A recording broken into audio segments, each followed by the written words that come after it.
हाँ, लेकिन एक बार याद हो गया ना, प्रैक्टिस हो जाएगी तो फिर वो याद रहेगा। नोट्स में जैसे 3-4 पेज में कुछ एक्स्ट्रा चीजें थी, वो सही था ना? मतलब मोल एनालिसिस, मोल वॉल्यूम एनालिसिस कैसे करना है, मतलब रिएक्शन पे जब दिया रहेगा इधर का मोल कंपेयर करके डायरेक्ट जिसका अननोन रहेगा उसका निकालना। टीम का दिया रहेगा, एक पता करना है, टीम का वॉल्यूम दिया रहेगा, एक का पता करना है।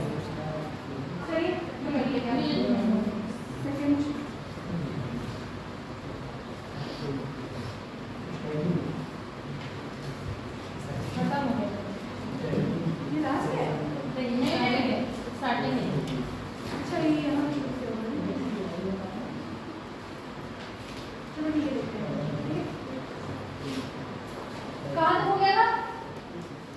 रिवर्सिबल और इनरिवर्सिबल। सिस्टम सराउंडिंग में आएगा ना। सिस्टम क्या होता है? सिस्टम क्या होता है? सराउंडिंग जो भी एक पर्टिकुलर चीज होती है उसके उसके बारे में बात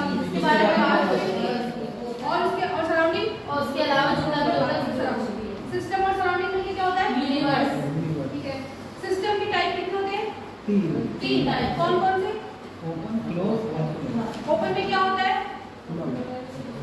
मुझे ही पता है। ओपन सिस्टम में क्या होता है? एक्सचेंज होती है मैटर और एनर्जी दोनों एक्सचेंज होता है। और क्लोज में मैटर रुक जाता है, एनर्जी एक्सचेंज होती है। और आइसोलेट में कुछ भी नहीं होता है। और क्या हो गया था? स्टेट फंक्शन हो गया। Boundary. State of the system क्या होता है? State of the system.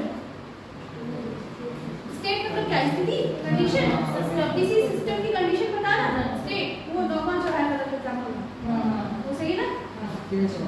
State of the system केवल इनिशियल और फाइनल स्टेट पे निर्भर करता है, ना कि पाथ। ठीक है। और पाथ फंक्शन क्या होता है? Depends on path. किस पे इसे फॉलो किया जाता है। ठीक है। और क्या था?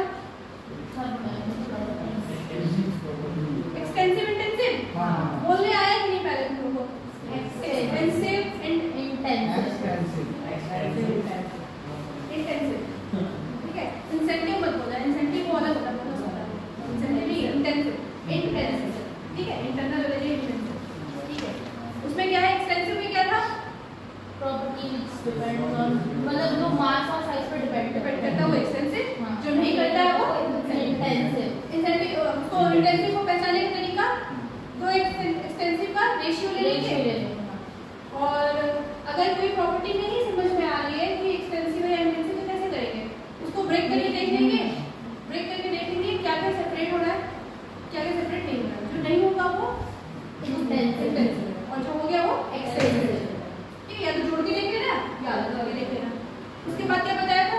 Reversible, irreversible.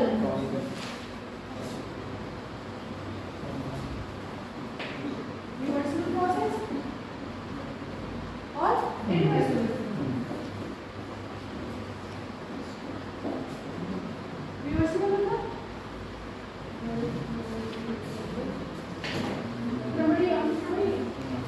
स्मॉल डिफरेंस होता है इन दोनों के बीच में जो फोर्स को अपोज करता है।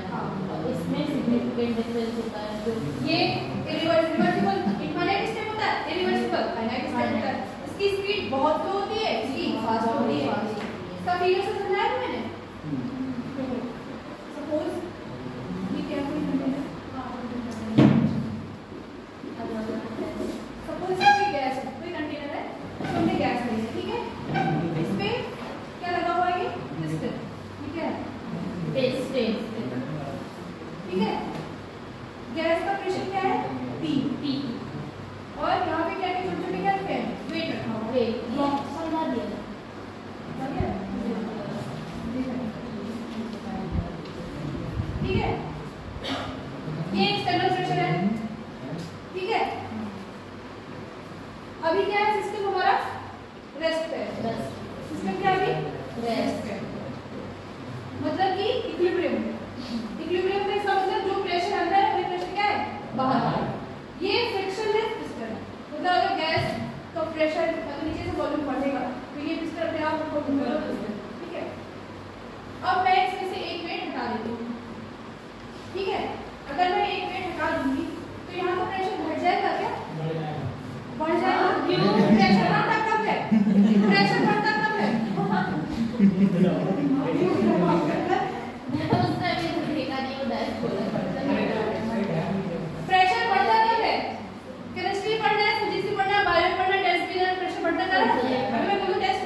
सेम। इक्विलिब्रियम में जब है दोनों प्रेशर क्या है? सेम। और जब एक वेट हटा दिया इसमें से तो क्या हो गया? कुछ ऐसा हो गया, प्रेशर कम हो जाएगा, ठीक है, स्पिन ऊपर आ जाएगा। ठीक, P माइनस P का D स्मॉल चेंज हुआ है ना, स्मॉल से ठीक है। नीचे का प्रेशर भी P था, बढ़ा हुआ, ये तो बढ़ गया ना, जब ये घट गया ये तो ऑटोमेटिक बढ़ा ही। तो इसको मेंटेन करने के लिए ये भी स्लाइडली क्या आता है? ऊपर आता है।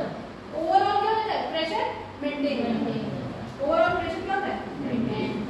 इसी तरह मैं एक वेट और हटा दूं तो ये फिर से ऊपर आ जाएगा, प्रेशर मेंटेन, फिर ऐसे हटा दूं, ऐसे स्मॉल स्मॉल स्टेप में चलता है, ठीक है। तो इसके स्टेप कितने होते हैं? इनफाइनाइट। अब इस केस में क्या होता है? यहाँ पे क्या होता है? सेम प्रोसेस, गैस यहाँ पे भी है, न्यूक्लियर पिस्टन यहाँ पे भी है, ये भी सामने पे है, सामने पे क्या? यहाँ भी प्रेशर P है, यहाँ भी प्रेशर P है, ठीक है। अब इसमें क्या किया? 2-3 वेट एक साथ हटा दिए, ढेर सारे वेट एक साथ हटा दिए, ये क्या हो जाएगा? और ये लार्ज चेंज आएगा ना, P माइनस अब डेल्टा। यहाँ पे छोटे छोटे स्टेप हो रहा था, यहाँ पे एक साथ ये फास्ट होता है और ये घंटे बढ़ने का प्रोसेस समझ में आया नहीं। पहले क्या है? सामने पे कोई चेंज नहीं हुआ, फिर मैंने एक वेट हटाया तो स्लाइटली मेंटेन करने की प्रेशर करता है, इसको मेंटेन करने के लिए ये पिस्टन क्या हो जाएगा? ऊपर हो जाएगा, फिर एक और वेट हटाएंगे फिर मेंटेन करने के लिए क्या हो जाएगा? ऊपर हो जाएगा।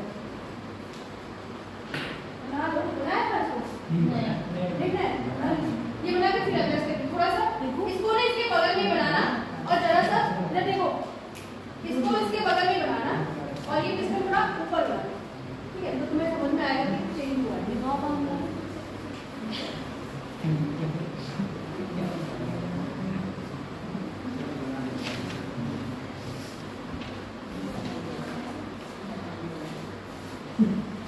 तो यहाँ पे जो अपोजिट ये नॉर्थ में ड्राइविंग फोर्स और अपोजिट यहाँ पे क्या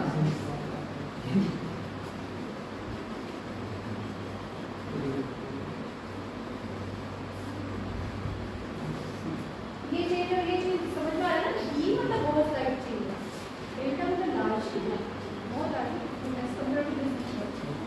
अब इसको ना बालू के एग्जांपल से समझ सकते हैं, पिस्टन में बालू उठाए कि बालू को काट हटाओ, बहुत इतना इनफाइनाइट स्टेप हो जाएगा, खत्म ही नहीं होगा। आइडियली देखो तो ये आइडियल कंडीशन होती है ये, और ये प्रैक्टिकल से ये पॉसिबल नहीं होता, आइडियल कंडीशन होती है। कर लीजिए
वॉल्यूम डिक्रीज, वॉल्यूम क्या हो रहा है, इंक्रीज हो रहा है, प्रेशर डिक्रीज, वॉल्यूम इंक्रीज।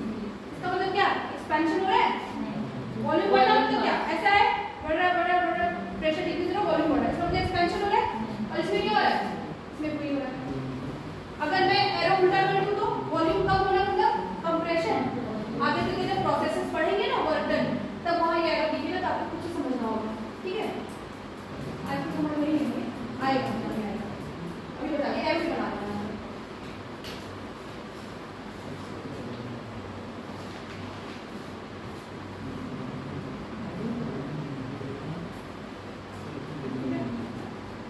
हो गया,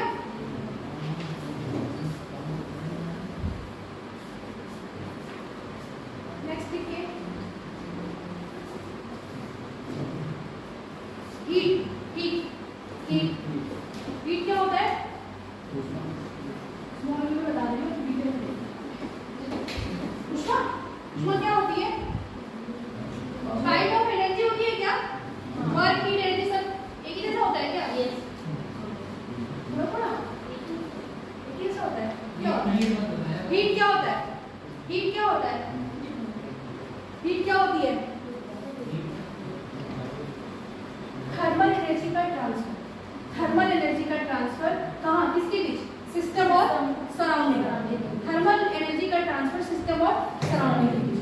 अगर थर्मल एनर्जी में ट्रांसफर हुआ तब क्या बोलेंगे, हीट। अगर मैकेनिकल एनर्जी में ट्रांसफर हुआ तो क्या बोलेंगे उसको, वर्क, ठीक है। हीट किससे रिप्रेजेंट करते हैं, क्यू से, स्मॉल क्यू और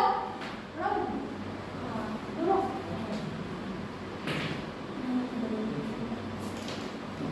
इसका यूनिट क्या होता है, जो वर्क का यूनिट होगा वो हीट का भी होगा। एनर्जी यूनिट क्या होगी, जूल। यूनिट क्या हो गया, जूल। कॉमन यूनिट क्या होता है हीट का, कैलोरी। कॉमन यूनिट कैलोरी,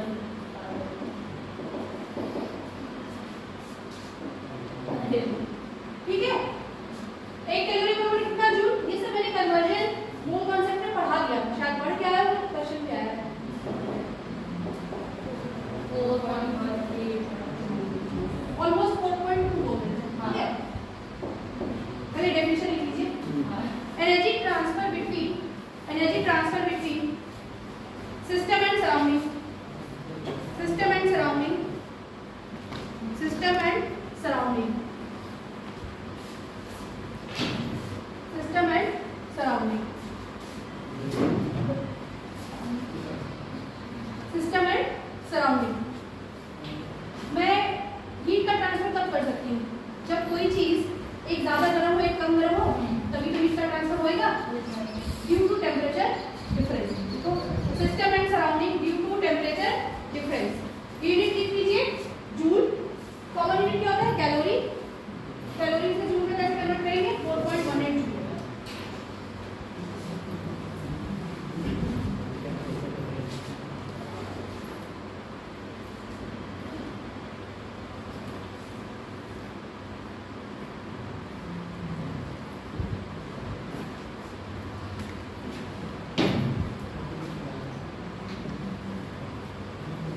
हो गया, कैलोरी किससे प्रश्न देते हैं, सी से, और जूल को जे से। यूनिट बेटा बहुत इंपॉर्टेंट है, थर्मोडायनामिक्स में अगर यूनिट गलत कर दिया पूरा न्यूमेरिकल करना उलट हो गया, ठीक है। फॉर्मूला में कोई मतलब नहीं हो, अगर आपको न्यूमेरिकल यूनिट याद नहीं है या फिर यूनिट कन्वर्जन नहीं आ रहा है, ठीक है।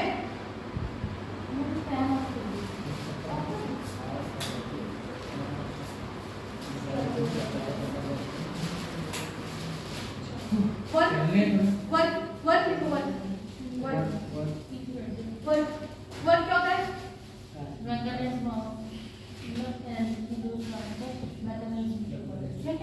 हाँ अभी मैंने तो बताया, क्या बताया, एनर्जी का ट्रांसफर किससे, सिस्टम और सराउंडिंग बीच में, मैकेनिकल। और क्या होता है, कोई ऑब्जेक्ट अगर रेस्ट पे है तो उस पे वर्क करे, अगर उस पे बल लगा दे जिससे वो थोड़ा दूर क्या हो जाए, डिस्प्लेस हो जाए, उसको भी क्या बोलते हैं, वर्क। तभी तो बोलते हैं कार्य बराबर बल गुणित विस्थापन। कोई सिस्टम रेस्ट पे है, उस पे अगर फोर्स अप्लाई करे जिससे वो थोड़ा दूर डिस्प्लेस हो जाए, उस चीज को भी क्या बोलते हैं, work.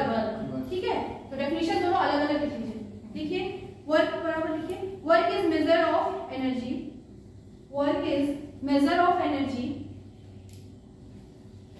measure of energy, energy by applying a force,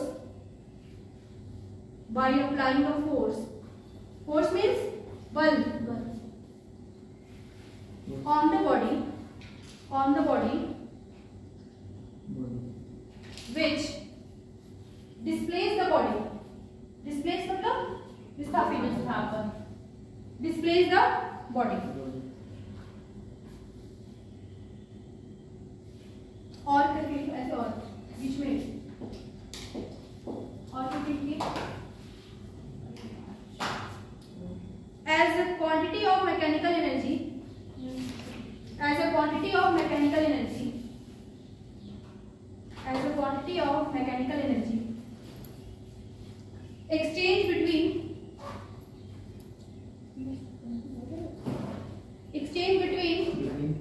system and surrounding,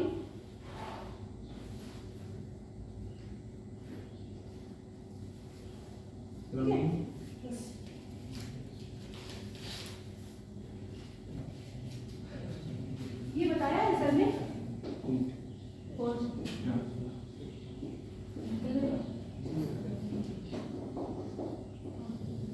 इसका डिफाइन करके बताया है, इसका पूरा ग्राफिकल मतलब स्टेप वाइज बताया है, मतलब कि कैसे शुरू हो गई एक्सप्रेशन आता है, कैसे पूरा नेगेटिव कैसे होता है, ये हुआ है कि नहीं हुआ है, अगर हो गया तो मैं नहीं बताऊंगी क्योंकि टाइम वेस्ट नहीं कर रही है, पहले बताया W माइनस पी डी पता था कि नहीं, और जब ये था स्मॉल के लिए, जब पूरे सिस्टम को निकालना होता है तो उसको इंटीग्रेट कर देते हैं कि कहां से कहां तक गया है, बताया आता है ये चलो तो मैं ये स्किप कर दूंगी, ठीक है, या तो मैं अगर डिटेल में थोड़ा पढ़ाऊंगी आपको जैसा बोलिए एक्सटेंड क्या हुआ, ये लिख दो, ये वर्क का जनरलाइज फॉर्मूला, इसका एक्सप्लेनेशन है आगे अभी, ठीक है, तो हो गया तो बता दूंगी, नहीं तो अगर हो गया है कोई बात नहीं, क्या होगा मेजरमेंट बताया, लिखिए next IPSC system convention, IPSC system convention, system convention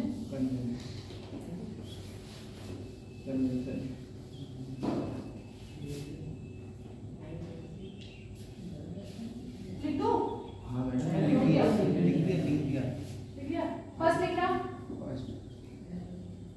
work on the system, work on the system, work on the heading नहीं ऐसे, work on the system, second लिखिए, सेकंड लिखिए work by the system,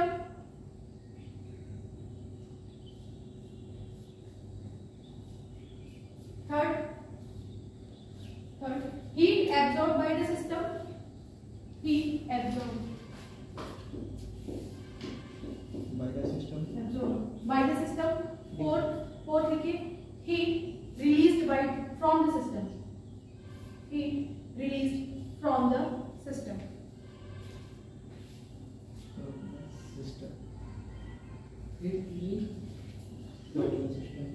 system from the system, work done on the system क्या होगा, जब कोई system है, मान लो ये मेरा ये सिस्टम, ठीक है, अगर मैं इसमें काम कर रही हूँ, सपोज यही सिस्टम, मान लो ये हमारा एक सिस्टम है, एक कंटेनर इसमें गैस भरी हुई है, ठीक है, ये क्या लगा हुआ ऊपर पिस्टन, अगर मैं इसको पिस्टन को प्रेस कर रही हूँ, उसको मैं उस पर काम कर रही हूँ, वर्क ऑन द सिस्टम, तो मैं इसको कर क्या रही हूँ, पिस्टन को दबा रही हूँ, क्या कर रही हूँ, कंप्रेस कर रही हूँ, वर्क ऑन द सिस्टम हो रहा है तो क्या होगा, पॉजिटिव, क्या लिखो positive, work on the system positive, कैसे पॉजिटिव, क्योंकि मैंने किया इसको, बाहर से हमने किया इसको प्रेशर लगा के, ठीक है, जैसे भी करे हमने खुद से किया है, मतलब सामने वाले के द्वारा किया गया, तो ये क्या होगा पॉजिटिव, ठीक है, और प्रोसेस ब्रैकेट में लिख लीजिए कंप्रेशन, कंप्रेशन, कंप्रेस हो गया ना ये गैस, अगर इसको मैंने प्रेशर लगा दिया तो, यस मैम,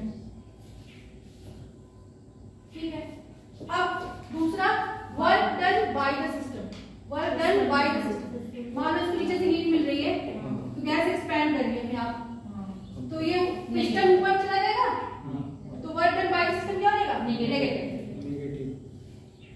ऐसे मत समझो कि एक पॉजिटिव दूसरा नेगेटिव हुआ कैसे, ये समझो। प्रोसेस में एक्सपेंशन, प्रोसेस क्या हो जाएगा? ये पिस्टन ऊपर तक मूव कर जाएगा, तो process will be expansion. Expansion means प्रसार, ठीक है? देखिए एक्सपेंशन, पहला क्या था? कंप्रेशन। थर्ड क्या है? हीट। क्या था third? Heat absorb by the system. ये तो मैं डे 1 से बता रही हूँ। कोई चीज एब्जॉर्ब करी मींस व्हाट? मुझे कोई एनर्जी दे दिया, मेरे कुछ एनर्जी थी, मुझे और एनर्जी मिली, मैं पॉजिटिव हो गई, तो क्या हो जाएगा? पॉजिटिव। उसको क्या बोलते हैं? Endothermic. Heat absorb by the system, positive, endothermic.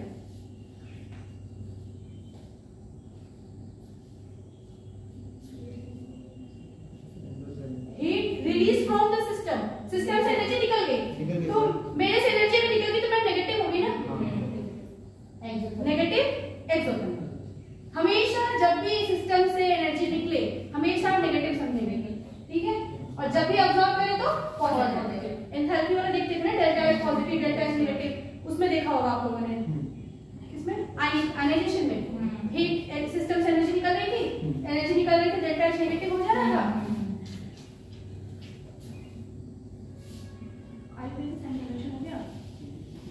Endothermic क्या कहते हैं? ऊष्माशोषी, और उसको ऊष्माक्षेपी। लिख लो, जिसको हिंदी में लिखना लिख लो। अब डालो इंटरनल एनर्जी।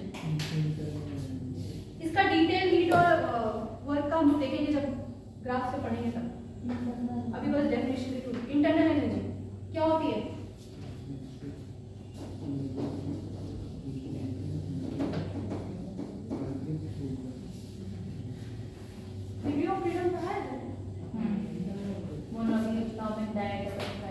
कैसे होता है, कैसे मूव करता है, कब घटता है, कब बढ़ता है, सब पता है? इसमें सीधे फॉर्मूला से भी आगे पढ़ सकते हैं। फॉर्मूला से नहीं पढ़ाया है, फॉर्मूला से बताया है। इंटरनल एनर्जी लिखिए, सब नहीं बोलते थे, केमिस्ट्री में पढ़ाया जाएगा नहीं।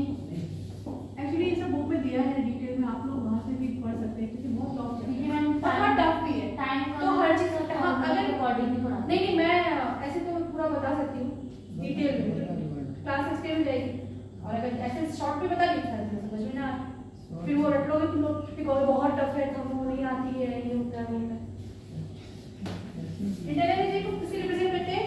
यू से या फिर ई से, ठीक है? चलो, टोटल एनर्जी क्या होती है? कोई भी सिस्टम है, ठीक है, उसके पास कितने टाइप की एनर्जी हो सकती है? जब वो मोशन में हो, काइनेटिक एनर्जी है। कोई इसके आसपास कोई फील्ड लगाओ, अभी मैं इसको यहाँ से अगर ये गिर गया नीचे, काइनेटिक एनर्जी है।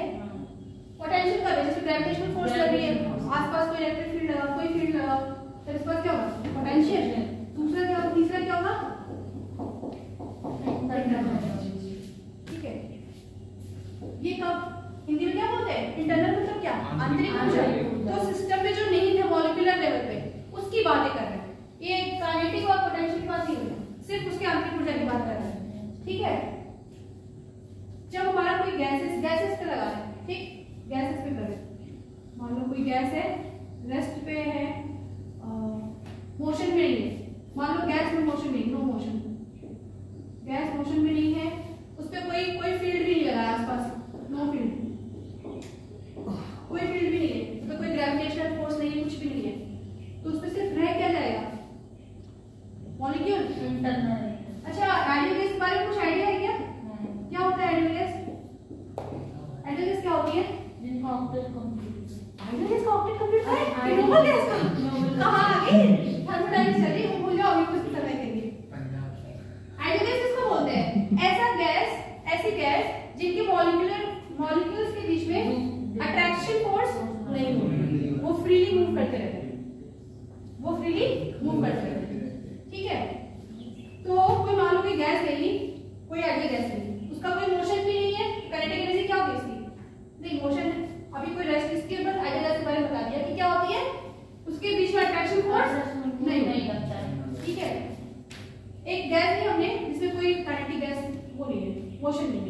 फील्ड भी नहीं लगा है, उसमें सिर्फ रह क्या जाएगा, इंटरनल एनर्जी।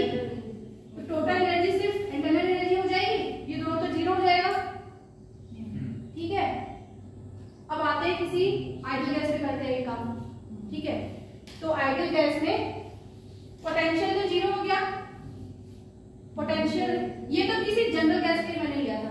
अगर आइडियल गैस पे देखें, आइडियल गैस पे देखें, मान लो ये एटम है, इनके बीच में अट्रैक्शन तो जीरो हो गया, सिर्फ फ्रीली मूव कर रहा है, कोई फील्ड भी काम नहीं कर रहा है, तो पूरा इंटरनल काइनेटिक हो गया, पूरी टोटल एनर्जी क्या होगी, इंटरनल काइनेटिक में हो गई।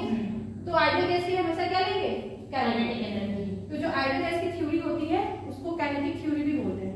क्यों बोलते हैं, इसी वजह से बोलते हैं क्योंकि पोटेंशियल एनर्जी क्या होती है, जीरो, क्योंकि उसमें अट्रैक्शन फोर्स ही नहीं होता है, तो वो जीरो हो जाता है।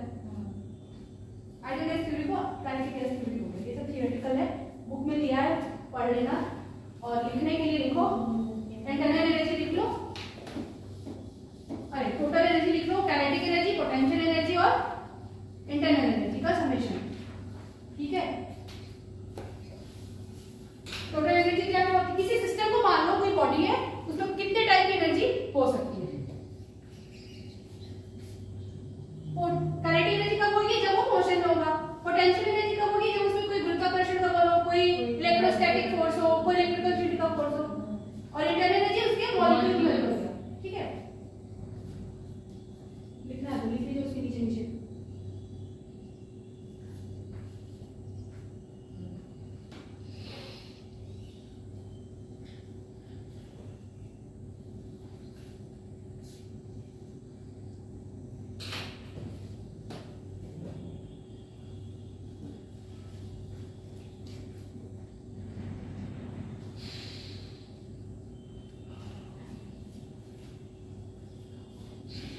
डेल्टा ई या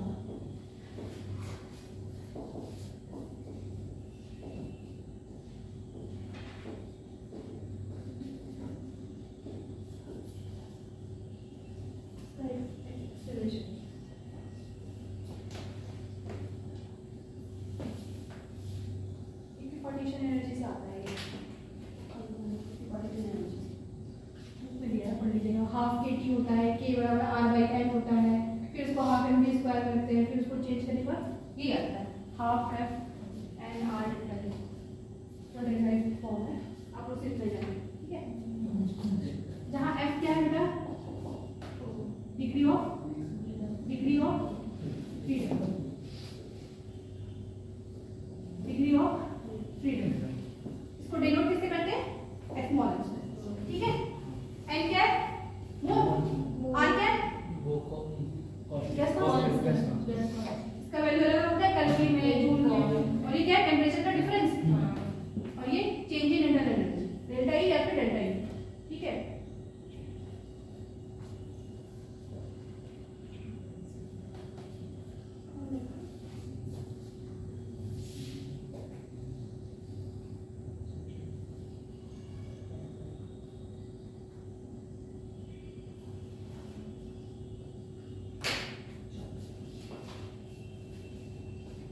टोटल एनर्जी समझ में आया क्या क्या होता है। हमने क्या, हमारा जो सिस्टम जिसपे हम इंटरनल एनर्जी निकाल रहे हैं उसके लिए काइनेटिक भी जीरो थी, पोटेंशियल भी जीरो थी। ठीक है, हमने सिर्फ इंटरनल एनर्जी पे काम किया है। ठीक है, अब करिए डिग्री ऑफ फ्रीडम क्या होता है, उस पर करेंगे बात। डिग्री ऑफ फ्रीडम होता क्या है, होता क्या है, कोई भी गैस इंडिपेंडेंट तरीके से कितनी तरह से मूव कर सकती है। ठीक है, उसी को क्या बोलते हैं, डिग्री ऑफ फ्रीडम। कोई गैस का मॉलिक्यूल है या एटम है, मॉलिक्यूल क्या, एटम पे ले लो, मॉलिक्यूलर लेवल पे ले लो, वो इंडिपेंडेंट तरीके से मतलब स्वतंत्र पूर्वक कितने तरीके से मूव कर सकती है, वही क्या है उसका डिग्री ऑफ फ्रीडम। ठीक है, लिखिए number of independent veg,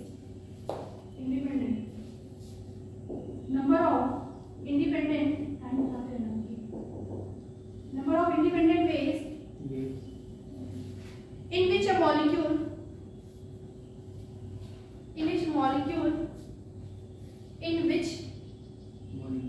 a molecule of gas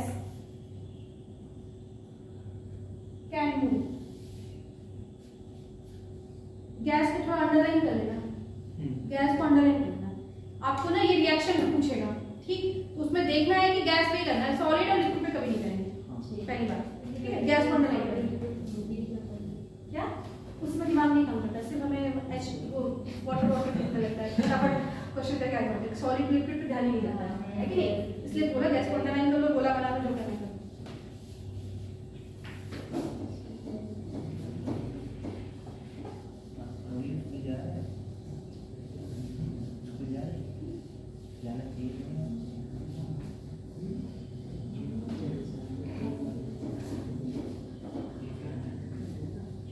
इसको अलग अलग उसके लिए निकालेंगे। पहले लिखिए मोनोएटॉमिक, अलग अलग आइडियल गैस निकालेंगे। मोनोएटॉमिक आइडियल गैस,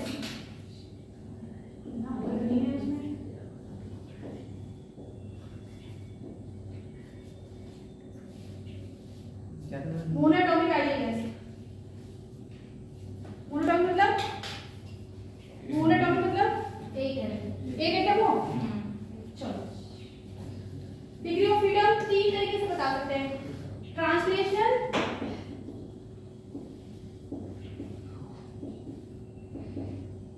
और रोटेशनल, और vibrational. Translational motion, rotational motion और वाइब्रेशनल मोशन। मान लो कोई एटम है, ट्रांजिट कर सकते, ट्रांसलेशन इज व्हाट, एक जगह से दूसरी जगह पहुंचना, एक इस तरह से गति कर सकता है, दूसरी गति क्या कर सकता है, घूम सकता है, रोटेट कर सकता है, तीसरी गति क्या कर सकता है, वाइब्रेट कर सकता है, और क्या करेगा, और सोचो, और एटम क्या कर सकता है, घूम सकता है, इधर उधर जा सकता है, एक ही जगह बैठ के ओपन कर सकता है, और कुछ नहीं कर सकता ना, और क्या करेगा, मूव करेगा तो वो तो ट्रांसलेशन में ही जाएगा, रोटेट करेगा रोटेशन में आ जाएगा, एक ही जगह कंपन करता रहेगा, उसको क्या बोलते हैं, वाइब्रेशन। तीन है, और कोई मोशन हो सकती है? मोनोटॉमिक आइडियल गैस, मोनोटॉमिक मतलब सिंगल एटम, सिंगल एटम कितने तरीके से मोशन कर सकता है?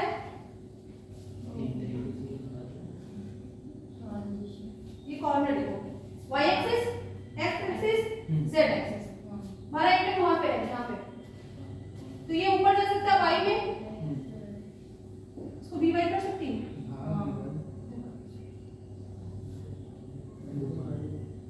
जितना इधर का पीछे तो है, इस दिशा में जा सकता है और इधर जा सकता है।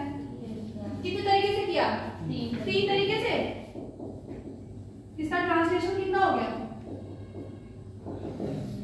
यहाँ से यहाँ ही तो गया है, तो इधर ही तो गया, डिस्प्लेस तो हुआ एक जगह से दूसरे में, तो ट्रांसलेशन मोशन हुआ, यहाँ से भी आ गया, यहाँ से भी आ गया, तो 3 तरीके से गया। रोटेशनल नहीं, रोटेशन देखते, यहाँ एटम हमारा अपनी जगह रहकर कंपन भी कर सकता है, नहीं रोटेट अपनी जगह रहकर घूम भी सकता है, अपने ऐसे ऐसे घूमे, यहीं पे रहे, रोटेट कैसे भी घूमता रहे। रोटेशनल एनर्जी क्या बोलते हैं? हाफ पाई घूमेगा इसका इनर्शिया क्या रहता है, मतलब इसका बहुत कम होता है, इसको क्या करते हैं, निगलेक्ट कर देते हैं, सिर्फ इसको लेते हैं ट्रांसलेशन। तो मोनोटॉमिक केस में सिर्फ इसको लेंगे ट्रांसलेशन, रोटेशन क्या हो जाएगा, 0 मान लेंगे। 35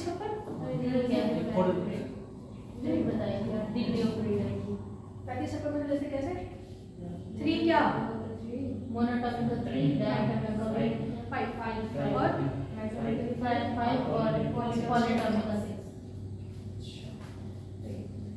ये ऐसे समझ में आया नहीं? याद करने से कुछ नहीं हुआ कैसे ये देखो, हुआ कैसे ये देखो। ट्रांसलेशन सिर्फ एक एटम पे ध्यान दीजिए, सिस्टम इस समय क्या है, एटम क्या से कैसे मूव कर सकता है ये सोचिए, ऊपर जा सकता है, नीचे इस दिशा में जा सकता है, ऊपर जा सकता है और इधर की तरफ जा सकता है, तीनों एक्सिस में मूव कर सकता है और घूम सकता है, और क्या करेगा कुछ नहीं। अगर वाइब्रेट भी करता है इधर उधर, वो भी तो ट्रांसलेशन में आ जाएगा। और पता है वाइब्रेशन को कंसीडर जनरली नहीं करते, वाइब्रेशन मोशन जनरली कंसीडर नहीं करते तीनों केस में। क्यों नहीं करते? हाई टेम्परेचर पे इसको कंसीडर किया है, न्यूट्रल पे टेम्परेचर पे वाइब्रेशन मोशन जनरली कंसीडर नहीं करते, हाई टेम्परेचर पे करते। जनरली न्यूट्रल पे क्या करते हैं, निग्लेक्ट करेंगे।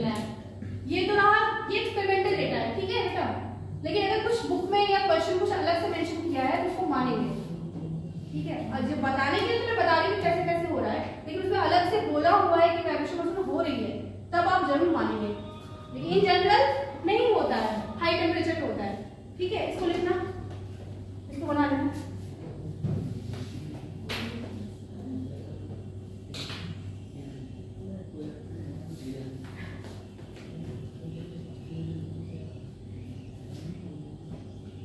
आ रहा है समझ में?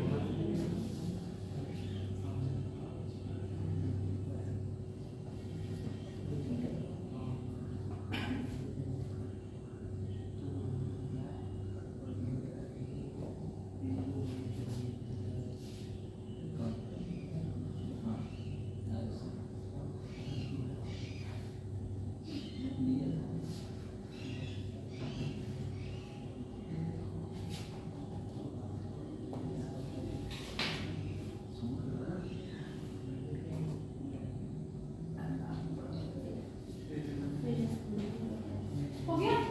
ये क्या था? मोनोटॉमिक का केस था। अब क्या होगा? डायटोमिक, डायटोमिक,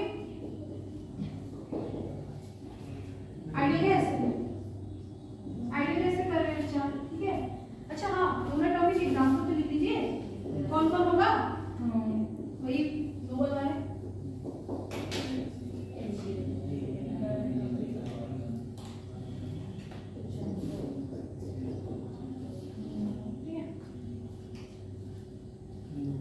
मोनोटॉमिक आइडियल्स पे 3 ट्रांसलेशन मोशन हो गए बस। और वो दोनों क्यों नहीं है रीजन बता दिया। वाइब्रेशन हाई टेम्परेचर होता है, रोटेशन 0 मान।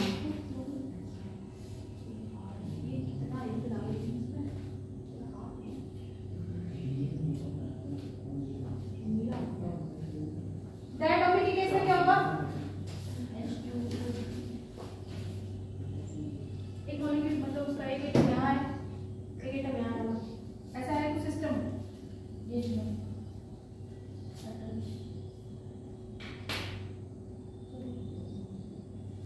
तो इसमें क्या क्या मोशन हो सकती है?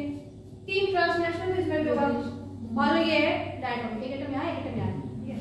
इधर ऊपर की तरफ जाकर वाई में, एक्स में, जेड में, 3 तो हो गया ट्रांसलेशनल।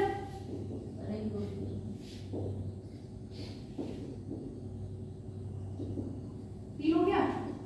रोटेशन देखते हैं, वाइब्रेशन तो लेना ही नहीं, पहले ही बोल दिया। न्यूट्रल टेम्परेचर देख रहे हैं, रोटेशन देखते हैं।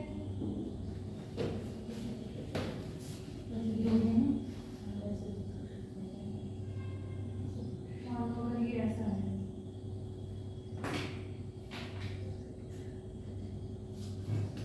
मान लो एक्स एक्सिस पे है हमारा एटम, तो ये वाई की तरफ रोटेट, जेड इधर है, वाई ऊपर है, तो ये ऐसे रोटेट कर सकता है और ऐसे रोटेट कर सकता है, ऐसे एटम है।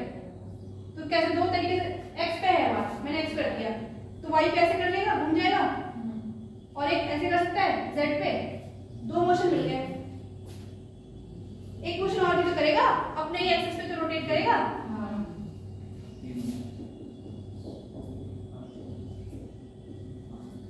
ठीक है। आई बराबर क्या होता है? mr स्क्वायर, r है ही नहीं, तो इसको क्या करेंगे? सिर्फ 2 ही मानेंगे। 3 मोशन करेगा, मोशन तो 3 होगा, मानेंगे क्यों नहीं? r डिस्टेंस है, अपने एक्सिस पे कर रहा है रोटेट। ये कब के लिए है? गुणनति, फिजिक्स में पढ़ा होगा आप लोगों ने ना। सिर्फ ये बात समझ आएगी। एक्स एक्सिस पे रख दिया, किसी भी पे रख लो, अगर वाई पे रखा है तो एक एक्स में करेगा और एक जेड में करेगा। एक्स प्लेन में एक्स एक्सिस से करेगा और एक उसमें जेड। अगर एक्स में तो वाई और जेड से ऐसे करेगा, ऐसे रोटेशन 2, ट्रांसलेशन 3, ओवरऑल 5।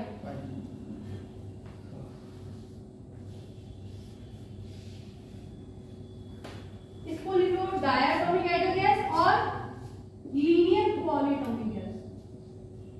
ये जितने भी लीनियर पॉलीटोमिक होंगे, जितने भी स्ट्रेट में होंगे, उनके लिए भी है।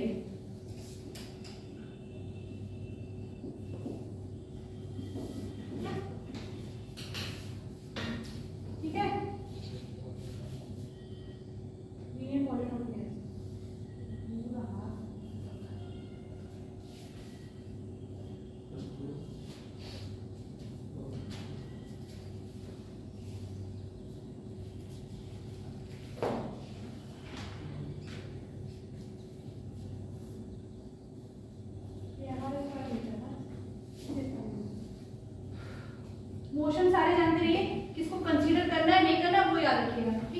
जानना नहीं सब है। किसी को डाउट हो रहा है तो पूछ लो। ये बता दो। अब बेटा ट्रांसलेशनल तो सब में होगा तीनों, ठीक है, ट्रांसलेशनल तो सब में होगा, रोटेशन का ही है चेंजेस।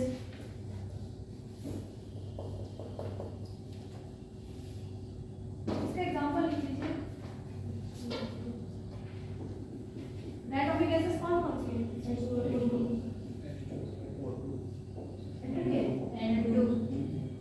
अब मैंने बोला लीनियर पॉलीएटॉमिक गैस CO2 दो से ज्यादा है, पॉलीएटॉमिक में CO2 ऐसा होता है। इसके साथ भी तो मिलता है, इसको एक्स पे रख दे तो एक वाइट की तरफ मूव करेगा और एक बाहर जेड की तरफ। जितने भी लीनियर होंगे पॉलीएटॉमिक वो इसी डायटोमिक वाली कैटेगरी में आएंगे। इसका भी क्या करेंगे? 5 कंसीडर करेंगे, और जो हमें एग्जाम में पूछा जाएगा 3 देख के हम 6 लगा देंगे। यही करोगे ना तुम लोग, लेकिन मत करना है डायटोमिक जो कंडीशन है वो करना है। एग्जाम में जब डिग्री ऑफ फ्रीडम पूछ देगा किसी डायटोमिक के, आप लोग जो सीखे वही बता देंगे ऊपर से।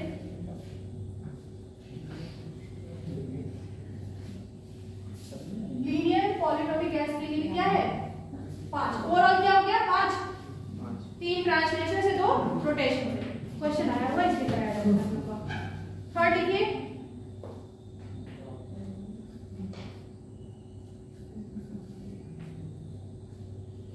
Triatomic.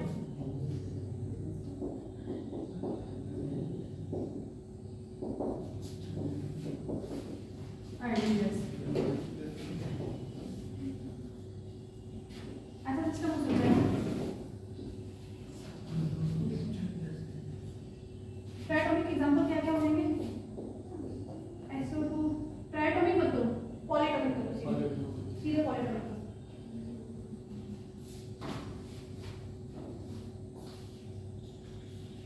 Polyatomic non linear, polyatomic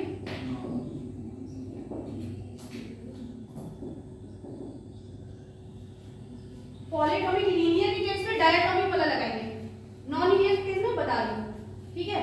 इसका भी 3 तरह से ट्रांसलेशन होगा।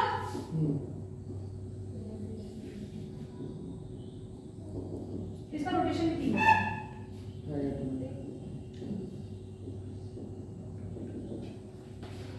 एक्स में भी मूव करेगा, वाई में भी घूमेगा, जेड में। रोटेशन इसका 3 एक्सिस होगा, रोटेशन इसका 3 एक्सिस होगा। अब बेटा ये एटम फ्री नहीं है अपनी ही जगह पे घूमने के लिए, क्योंकि ये इधर इससे बंधा हुआ और इससे बंधा हुआ, तो ये सेपरेटली मूव नहीं कर सकता है। जैसे मोनोटॉपिक वाला अपनी जगह पे घूम रहा था, तो ये नहीं घूम सकता, रोटेट कर सकता है। क्यों? क्योंकि इससे भी बाउंड है, यहाँ इस एटम से यहाँ इससे, वो वाला रोटेशन कंसीडर नहीं कर पाएंगे।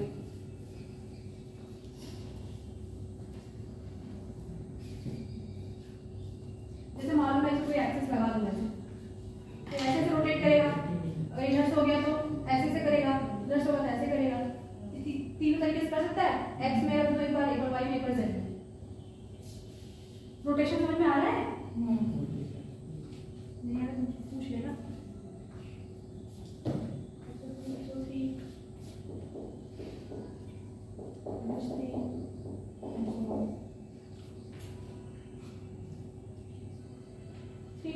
-m करके रहा होगा formula, 3m - m। 3n - m होता है, यहाँ n कैपिटल N होता है, नंबर ऑफ एटम्स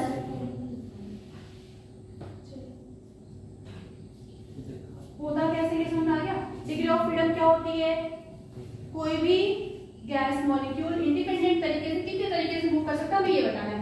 एक बार एक गैस को एक एटम पे देख लो, फिर 2 पे देख लो, फिर 2 से ज्यादा पे देख लो, कितने तरीके से वो मूव कर सकता है। ये हम लोग खुद से भी सोच सकते थे, बस उसका नाम दे दिया हमने। अब बेटा वाइब्रेशनल मैंने क्या बोला? नॉर्मल टेम्परेचर भी क्या है? कंसीडर नहीं करते। जब हाई टेम्परेचर होगा तो कंसीडर करेंगे, और जब क्वेश्चन में मेंशन किया होगा तब कंसीडर करेंगे, ठीक है। अगर जब वाइब्रेशनल कंसीडर करता है तो सब में 2-2 ऐड हो जाता है, सब में 2-2 ऐड हो जाता है, ठीक है। इफ कंसीडर वाइब्रेशन लिखो एट हाई टेम्परेचर,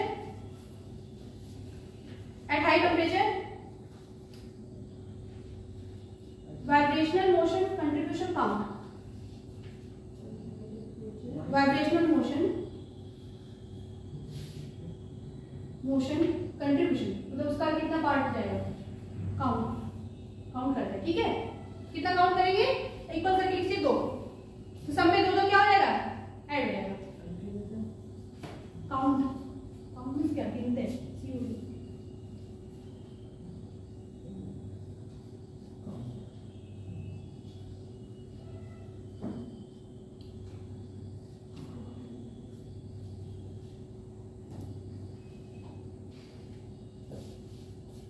हो गया क्वेश्चन देखिए।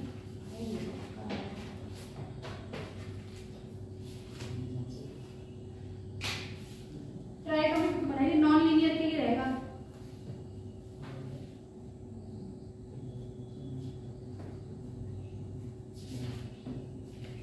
क्वेश्चन देख लीजिए।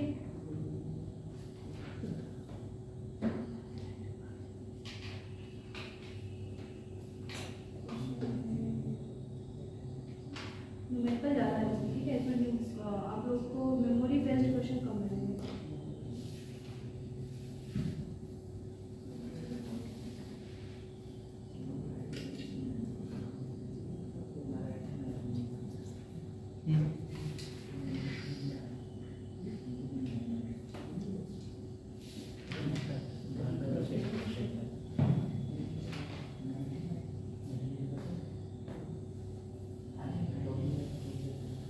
एक्सटेंसिव इंटेंसिव का दिया है,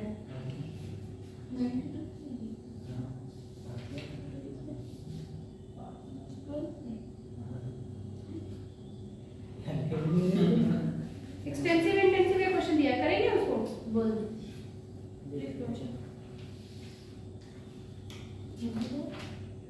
which of the following is intensive property,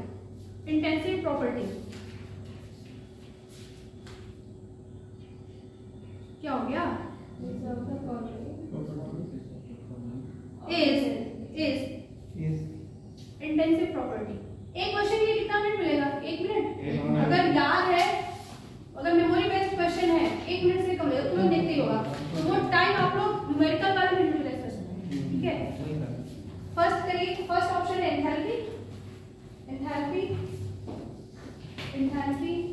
second है एंट्रोपी, सेकंड है एंट्रोपी, थर्ड है स्पेसिफिक हीट, फोर्थ है वॉल्यूम, चार तरीके को बता दो, सबका वही है। अभी मैं कुछ आदमी बोल रही तो सच ही बोल रही होगी, ये तो सच नहीं बोल पाता, ऐसा नहीं है मैम, मैं बात करती है गलती कौन सा अवार्ड मिलने वाला है, बोलोगे आप कल पे गलत बोल फटाफट, क्या है स्पेसिफिक, हाँ वही एम्स का था क्वेश्चन ये 2011 में, सोचो कितना इजी क्वेश्चन दिया है, बस डेफिनेशन बताना चाहिए, क्या होता है ये बताना चाहिए।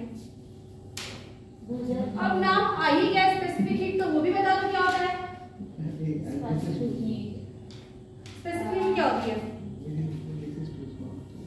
हीट कैपेसिटी, पूछो हीट कैपेसिटी क्या होती है, हीट कैपेसिटी क्या होती है बताया था लास्ट क्लास में, हेडिंग अगला वही है, हीट कैपेसिटी। हीट कैपेसिटी क्या होती है, किसी भी पदार्थ का टेम्परेचर 1 डिग्री सेंटीग्रेड बढ़ाना, क्या होता है हीट कैपेसिटी। अगर वो एकांक पे लिए तो एकांक मतलब 1 पे पर ग्राम पे, तो उसको क्या बोलेंगे स्पेसिफिक, यही है, ये हीट कैपेसिटी। क्वेश्चन के साथ ही आ गया टॉपिक हीट कैपेसिटी।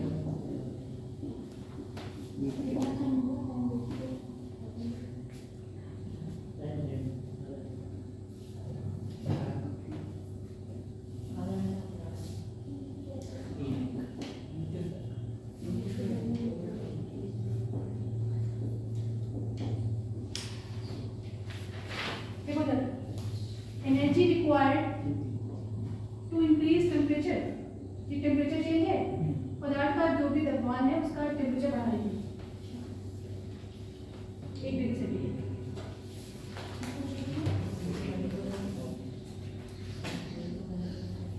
ये तो स्पेसिफिक हो गया, ये स्पेसिफिक की कंडीशन था। सिर्फ टेम्परेचर बढ़ाना है, द्रव्यमान बढ़ाना नहीं, सिर्फ पदार्थ का टेम्परेचर 1 डिग्री सेंटीग्रेड बढ़ाना है, तो Q बाई डेल्टा T। ये था हीट कैपेसिटी।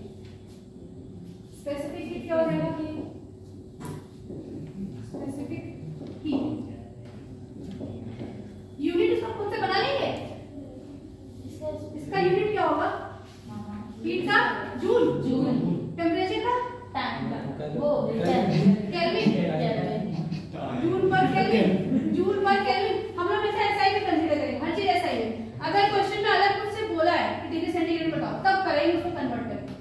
और केल्विन से डिग्री सेंटीग्रेड में करना ये सब हो चुका है,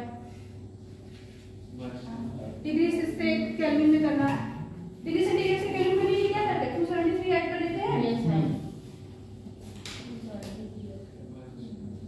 लिख लो, इसका लिख लो, डेफिनेशन में लिख लो, फार्मूला से कुछ नहीं होगा। कभी भी कोई भी कुछ पूछे तो उसको नॉर्मल तरीके से बताया करो, फार्मूला मत बताओ। फार्मूला होता है फिर कि वो रटाया चीज बता दिया हमको। फार्मूला से नहीं होता बेटा। कोई अगर मैं पूछूंगी रास्ता पूछूंगी तो तुम एकदम से पोजीशन वहां बताओगे क्या? बताओगे ना मैम जाइए ऐसे। सर कहते हैं कि वो आएगा न्यूमेरिकल आएंगे तो फार्मूला। हम लोग फिजिक्स में फार्मूला तो क्वेश्चन के लिए ना। अगर मैं अभी पूछूंगी कैसे क्या है तो तुम सीधे फार्मूला बता दोगे, फिर मुझे कैसे पता चलेगा इसका मतलब क्या होगा? फार्मूला समझ में नहीं आ रहा है? Energy required to raise temperature, change in temperature दिख रहा है, मतलब कुछ टेम्परेचर पहले रहा होगा, कुछ बाद में हुआ होगा, उसमें एनर्जी लगी है बढ़ने के लिए। वही है heat capacity, joule per kelvin. लिखिए एनर्जी रिक्वायर्ड या heat required to raise temperature by 1 degree centigrade, to raise temperature by 1 degree centigrade. क्या हो गया?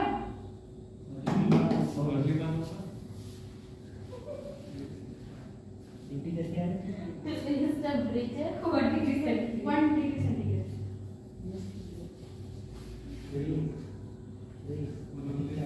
अगर हीट इसमें पूछ दे तो कैसे बता देंगे? C delta T. Yes ma'am. ठीक है, अब लिखिए स्पेसिफिक हीट। स्पेसिफिक हीट बोल रहे हैं सेम चीज होती है, उसमें एकांक द्रव्यमान आ जाता है। एकांक द्रव्यमान क्यों? तो वही रहता है energy required to raise temperature of, कोई पर ग्राम होगा, उसका टेम्परेचर 1 डिग्री सेंटीग्रेड बढ़ाना। ये हो गया।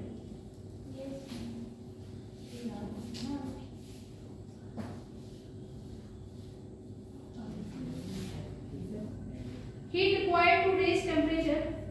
Heat required to raise temperature.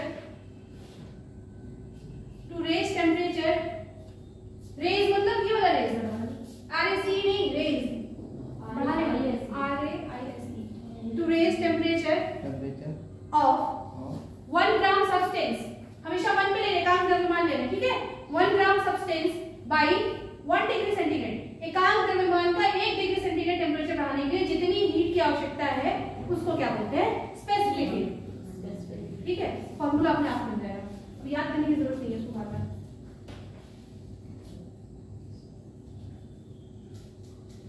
अभी हम लोग वर्क हीट एनर्जी प्रॉपर कायदे से पढ़ेंगे, फिर बाद में वर्क डन प्रोसेसेस पे जाएंगे। पहले उसके बेसिक जितने टर्म्स है क्लियर करेंगे। और हाँ, थर्मोडायनामिक्स फिजिक्स में और केमिस्ट्री में कंफ्यूजन नहीं, दोनों का फंडामेंटल सेम है। ठीक है, दोनों का बेस सेम है, बाकी आगे जाके इसमें रिएक्शंस इन्वॉल्व हो जाते हैं, उसमें रिएक्शंस नहीं होते हैं। ठीक है, उसमें सिर्फ मैकेनिकल इस वर्क में ही चला जाता है। क्या लिखा? Heat required to raise. अच्छा, अब इसका यूनिट क्या हो जाएगा? चेंज क्या आएगा? जूल। ये क्या है? जूल पर किलोग्राम और टेम्परेचर तो केल्विन ही रहेगा। हाँ, ऐसे लिख सकते हैं। जूल पर ग्राम में लेना। अच्छा हाँ, ग्राम में लेना। हाँ, ठीक है। एक ग्राम में लेना।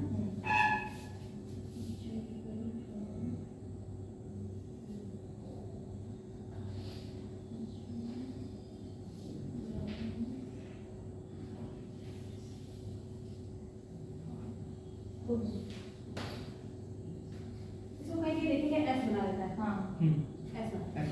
ठीक है।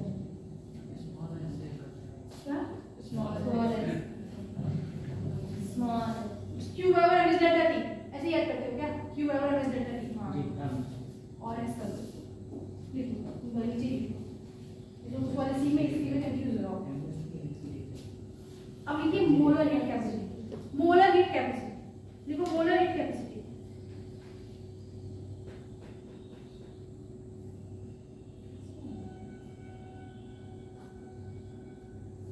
मोलर में क्या हो जाएगा?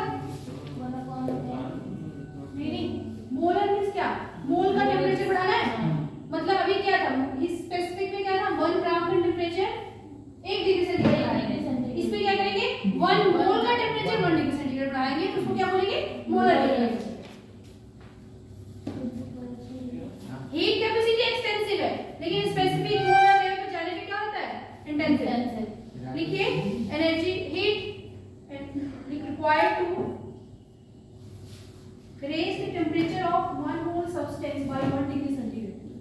जहां ग्राम लिखे थे वहां 1 मोल कर लीजिए, 1 ग्राम को 1 मोल कर।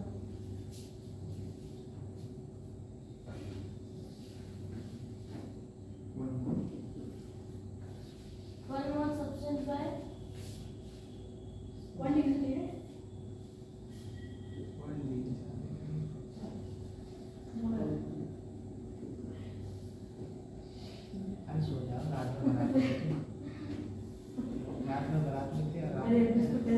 कहाँ से क्या हुआ? बारात में थी रात में जगह गाँव में थी, गाँव में क्या होगा ये? ग्राम की जगह क्या हो जाएगा, मोल आ जाएगा। Enter two. yes ma'am। तुम्हारा गाँव? तुमको बहुत जानने का मन कर रहा है। यार मन चाह रहा है, मटर क्या हुआ? मटर नहीं खाएगा। सीएम करो, सीएम इधर देखना, ये तो पहले जैसा ही था क्या? yes ma'am। ये पहले जैसा ही है। सी को एन से डिवाइड करके सीएम हो गया है। सी प्लस का बीच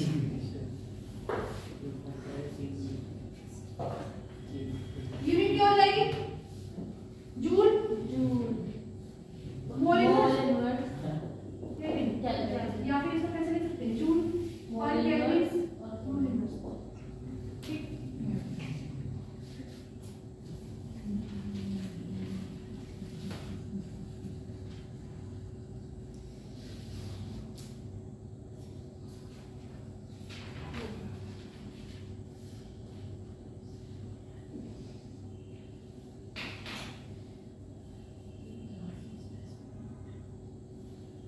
बेटा आइसोथर्मल जब रहेगा सिस्टम, जब सिस्टम आइसोथर्मल हुआ तो क्या होगा, इसमें क्या चेंज आएगा, ये लिखना तो देखिए। आइसोथर्मल में क्या होता है, टेम्परेचर कांस्टेंट। टेम्परेचर कांस्टेंट और चेंज इन टेम्परेचर 0। तो फॉर्मूला में नीचे 0 आ जाएगा क्या, शायद। yes ma'am। ये देखते रहिएगा, ठीक है। देखो जब आइसोथर्मल का केस रहेगा, आइसोथर्मल केस में क्या होगा, डेल्टा टी 0, yes ma'am। सी यहाँ क्यू समथिंग नीचे क्या हो जाएगा, 0। इट मींस ये क्या हो जाएगा, इनफाइनाइट। सी क्या हो जाएगा, इनफाइनाइट। किसके केस में, आइसोथर्मल का केस में। और आइसोपोरिक में क्या होगा, प्रेशर कांस्टेंट रहता है। कांस्टेंट। आइसोपोरिक में वॉल्यूम कांस्टेंट। कांस्टेंट। इसको पहले लिखो। ये जब आइसोथर्मल केस रहेगा तो हीट कैपेसिटी क्या हो जाएगी, इनफाइनाइट।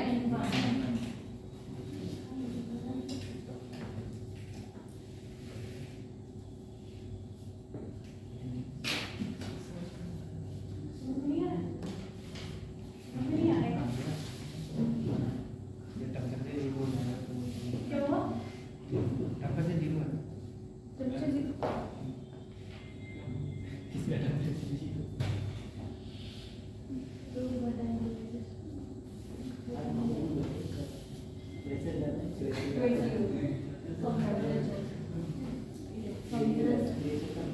एडियाबेटिक मतलब क्या होता है, एडियाबेटिक मतलब इसमें रुद्धोष्म, उसमें क्या होता है, क्या कांस्टेंट हो, पीवी गामा कहां से, अभी गामा तो बताया ही मैंने।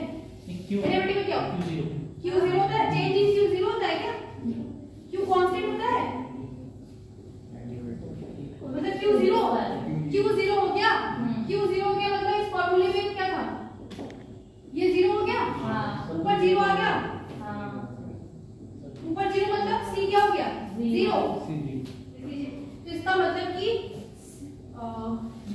हीट कैपेसिटी जीरो से इनफिनिट के बीच में होता है, जीरो से इनफिनिट के बीच में होता है। इसका बताने का मतलब ये है, उसकी वैल्यू जीरो से इनफिनिट के बीच में होती है। अब इसको डायटोमिक मोनोटोमिक उस पे देखेंगे कैसे कैसे होता है। क्या चीज?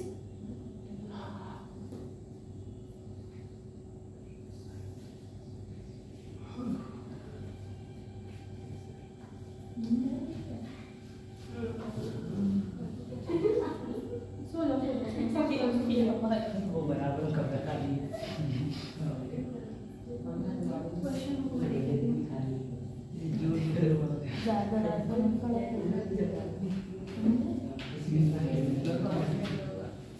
तो वैसे ही करते हैं, 7 बजे सो जाते हैं।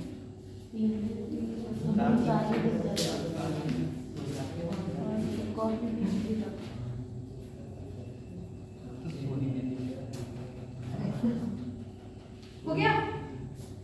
आइसोबैरिक के केस में क्या होगा, पी कांस्टेंट, तो जो सी आता है उसको क्या बोलते हैं, सीपी। आइसोकोरिक के केस में सी क्या होता है, सीवी हो जाता है। लिख लीजिए आइसोबैरिक करके सी इक्वल टू सीपी कर लीजिए, और आइसोकोरिक केस में सी इक्वल टू सीवी कर लीजिए। हीट कैपेसिटी लिख दो क्या,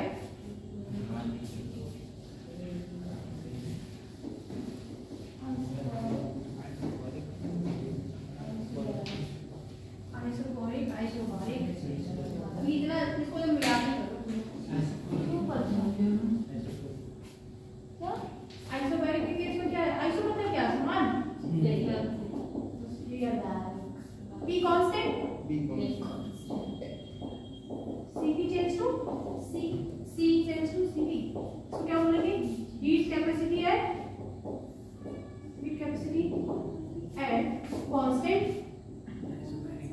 प्रेशर। क्या हो गया, आइसोकोरिक के केस में क्या होगा बच्चा, बी कांस्टेंट, और इसमें जाएगा सी सी। चारों केसेस में देख लिया ना। थर्मल के केस में क्या होगा, इनफाइनाइट हो गया ना, इनएविटेबल में जीरो, और ऐसे सीपी और सीवी।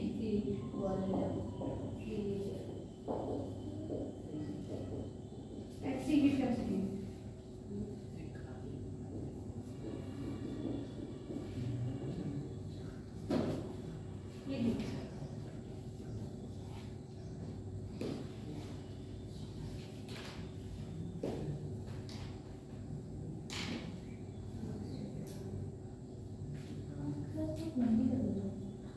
टेस्ट आने वाला है ना।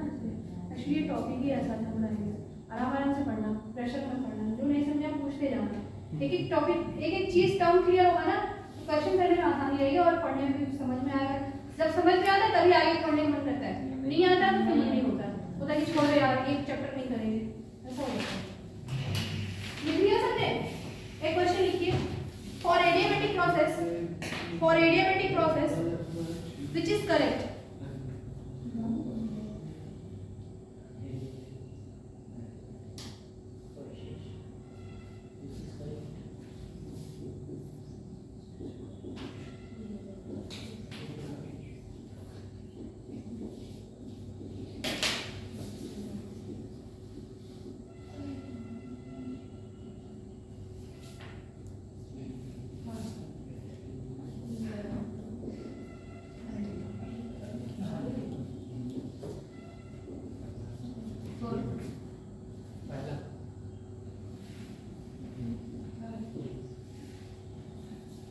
बोली तो भाई नहीं क्या, एक ऑप्शन सही है, 3 ऑप्शन सही हो गया आपके, एक गलत है बस, है ना, गलत नहीं पूछ रही हूँ, सही पूछ रही हूँ।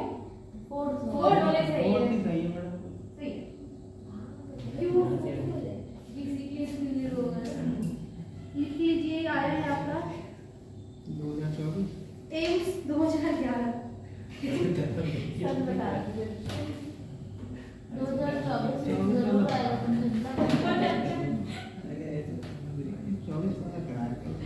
क्या हुआ 24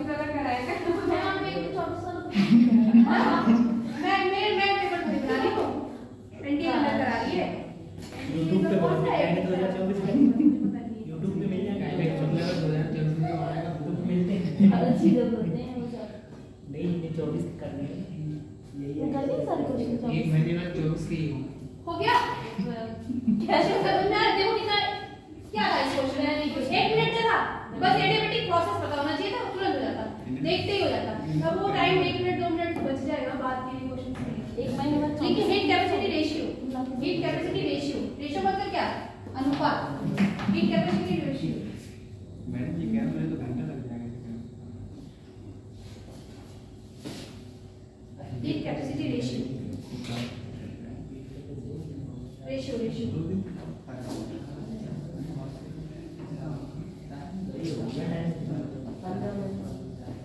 क्या हो गया?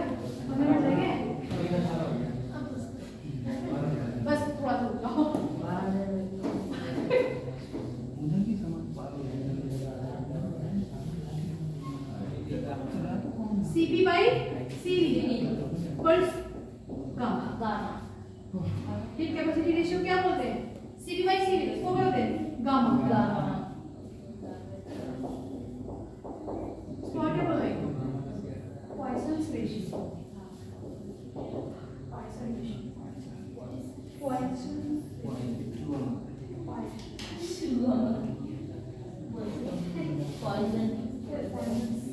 ये apostrophe है सर बच्चा।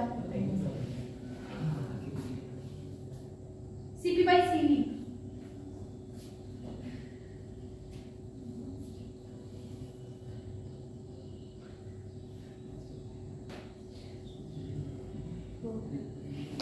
ठीक है। मोलर लेवल पे डिवाइड होगा तब भी वही होगा ना। Molar heat capacity at constant pressure, molar heat capacity at constant molar का रेशियो क्या होता है? गामा। गामा क्या होता है? CP और CV का रेशियो। गामा से क्वेश्चन आएगा।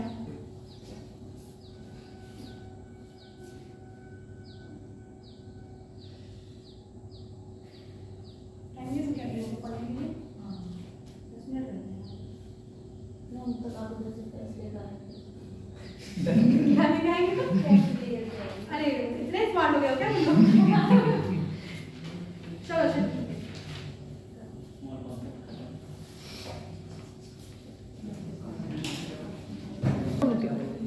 अटेंडेंस इसकी रहेगी 5 मिनट 10 मिनट में टेस्ट शुरू होगा, ठीक है? 10 लास्ट में कौन आया है? मम्मी को